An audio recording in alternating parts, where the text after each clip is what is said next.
Hello, and welcome to my channel.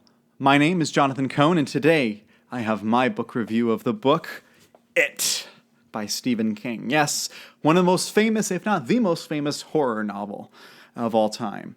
This is a huge book in page count, and it also is a huge book in culture. It's had movie adaptations, TV adaptations. It's getting a prequel series, Welcome to Derry, on Max eventually. It is a very well-known storyline. Pennywise the clown, this kind of demonic type figure, is terrorizing this town, and these kids have to fight against the demon as kids, and then 28 years later, they have to, or 27 years later, they have to fight this demon as adults. And so you see the storyline from their kids' perspective and from the adults' perspective. When it comes to Stephen King, I know some people that love Stephen King. Like, he's their favorite author of all time. I know Brian Lee Durfee puts Stephen King as his number one. I think Mike from Mike's Book Reviews puts him as number one. I even think, Red Fury Books puts him as one of his best. So it's like, a lot of people love him, not just in the booktube space. Like my brother-in-law, who's one of the people that kind of got me into reading books in general, his favorite author is Stephen King. And I know some friends from my book group, we call ourselves the Awkward Silence Gang. Some of them love Stephen King as well. They haven't read that much, but they enjoy Stephen King. So I was like, you know what? I want to try to get into Stephen King's books because I am interested in them. His style, his kind of horror and his language and the sexual stuff, like it's a lot of his style I knew I wouldn't like, but I wanted to give each book a chance. And I did read The Gunslinger last year, about a year ago in July, and I just did not enjoy it at all. Just did not enjoy The Gunslinger at all. It was a really bad reading experience for me. But I said I'd be willing to give another Stephen King book a try. And so I picked up It. And I will say this, I liked it better than The Gunslinger. So talking about some positives about the book first. It has two main storylines. You have the kids, and then you have the adults. And the kids take up the largest portion in the book. But the adults do take up a decent amount as well. And I will say that for me, I was hooked on the adult storyline.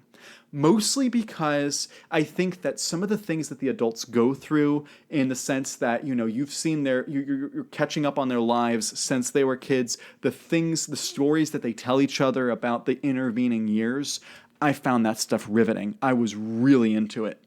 Then you add in parts of the adults, like they have these dynamics that are different than when they were kids. Their humor is a bit different. Their connections with each other is different. I just really connected with the adult storyline in this book. So I think it's part 3, which is the adults, their first storyline. I'm going to check. Yes, part 3 is the grown-up storyline. Loved part 3. That was my favorite part of the book, right in the middle. And then, you know, parts 2 and part 4 are primarily the kids, and then part 5 is kind of both together, the adults and the kids. And, you know, anytime the adults were in there, I was really interested. And the kids' storyline had some interesting moments and had some interesting dynamics to it. For instance, Ben, I think it's Ben's dynamic with Beverly was really interesting, and then also Mike's dynamic with the rest of the group, and then also as adults, Mike was my favorite character as of the adults. But I really liked some of the dynamics, so I think Stephen King did a good job with his characters here. But then we get into enjoyability, and you know, this is lauded as a horror book. It's about a demon that presents as a clown that's, you know, terrorizing this town.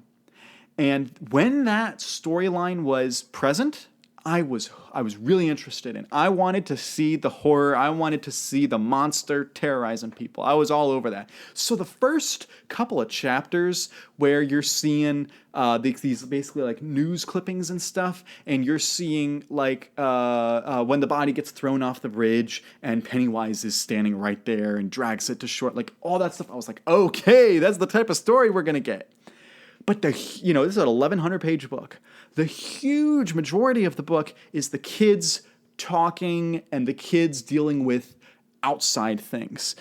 Part of the themes, and I think some of the other book reviewers have talked about this as well, but, the real bad guys are some of the humans in this book, and there's a lot of bad humans here. And I think that Stephen King really wanted to hammer that home. But I don't think he needed to spend 1,100 pages to do it. What I think the book needed, one is I think it should have been two specifically different books. I think the first book should have been about the kids. The second book should have been the adults. That's the first thing I would do, and that automatically splits it in half, basically. But I would have also pared down, especially the kids' storyline. It's so long, and I think that a lot of the scenes and a lot of the subplots that happen weren't really necessary to hammer home the idea. Yes, keep some of the bullies, keep some of the bad guys who are humans. I get that. You can keep some of that, but you don't need to just whack away at it. That was one problem I had with the storyline. And so the pacing, I think, particularly in some of the middle portions, in part 2 and part 4, I think was really weak.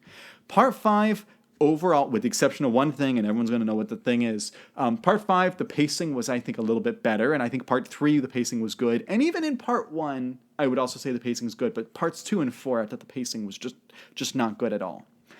Getting into part 5, I'll just say that I, of course, was horrified and disgusted by that sequence. There is a very graphic sequence that is not appropriate and not, good at all. And so it's right near the end. It's like 60 pages from the end of the book.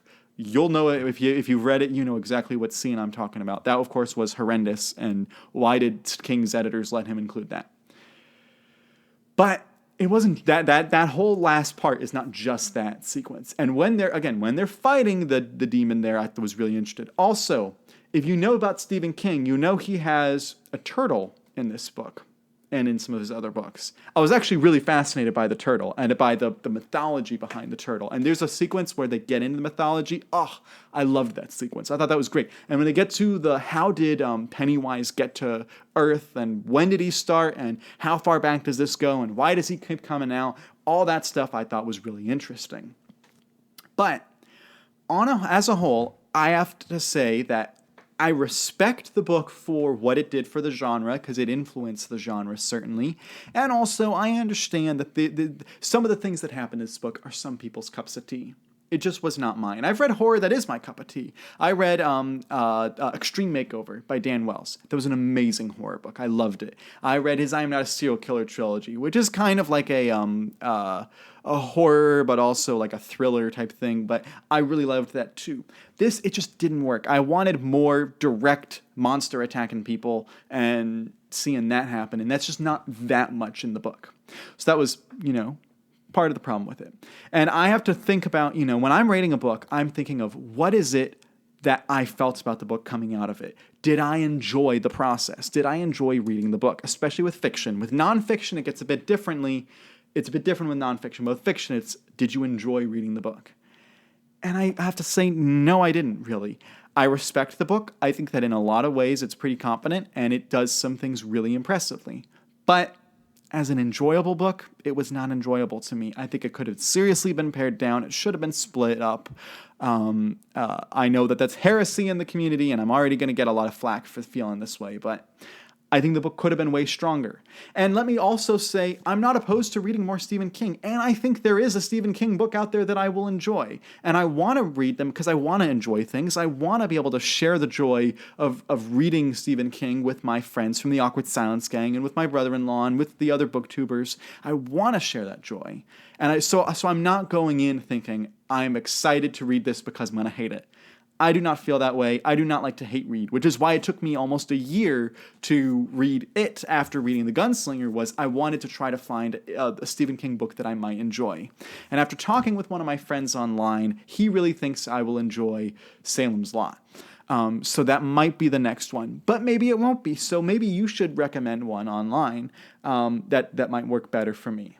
So that is, generally, I could go way more into spoilers and way more in depth on the story, but that's generally my thoughts on the book It. So if you've read it, let me know your thoughts in the comments down below. Tell me how much you hate me now. But let me know your thoughts, and please subscribe to the channel and like this video. And until next time, I'm Jonathan, and thank you for watching.